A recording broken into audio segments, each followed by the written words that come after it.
Hi guys, my name is Erin Brown and this is my narrative 3. So over this past summer, I was working full-time at Chick-fil-A as a team leader, and I would go in every morning and make the biscuits for breakfast. And if you guys have ever had a Chick-fil-A biscuit, they're pretty good. So because I did it every day, I was fairly confident in what I was doing, and I had the perfect routine to get it done well. I would stumble out of my house shortly after my 5 a.m. alarm went off in the pitch black and scared me. I would hop in my car with my boiling hot coffee in my hand, usually spilling it everywhere. That was my morning routine.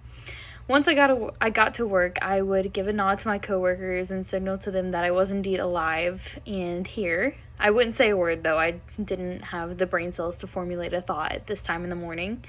And I would begin working on setting up my station. So I'd walk in the back, and there's this metal table. And it had to be stainless steel in order for the biscuits to be not stick to it.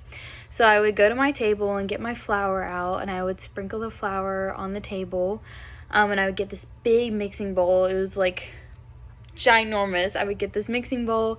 I would pour the bag of biscuit mix into it.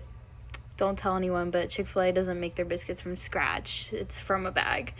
So I pour the big bag into the bowl, and then I would put some water in there, and then I would put it on the mixer.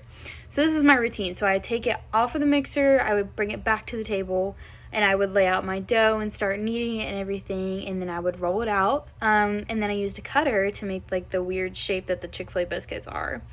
So I got out my cutter, and I was, rolling out some dough, and then I put it on a pan, and I butter a pan. Each pan has about 20 biscuits, give or take. And then I put it in the oven, and I put it in for, I hit the little biscuit timer. I actually don't know how long it was. I think it was 12 minutes maybe. So I put in my biscuits in the oven, and I usually do some cleaning tasks around the back, just making sure everything's clean as I wait for the timer to go off. So one day, this is a normal day, I think it was in July at some point, I was pulling a pan of biscuits out of the oven, as I normally would. So I pulled them out, and they're kind of heavy because they're fluffy biscuits. So I was walking towards the little warming station that I put the biscuits in normally, so the people in the back can put the chicken on them and wrap it up. So I was walking to the warming station, and I was so distracted by my own biscuits and how they were so fluffy and buttery, and the only thing going through my mind was, what would happen if I ate one of these right now and just took it off the pan? So as I was distracted by my biscuits, I didn't notice that there was someone walking towards me. I ended up smacking right into this person with my beautiful pan of biscuits in my hand. And as if it was in slow motion, I watched my pan of biscuits fall straight to the floor.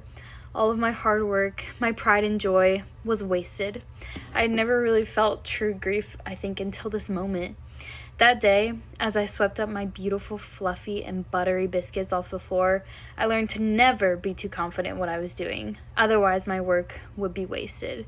I saw this as I swept up my biscuits on the floor, and I have learned my lesson, and I still think about that tragic story every day. Thank you.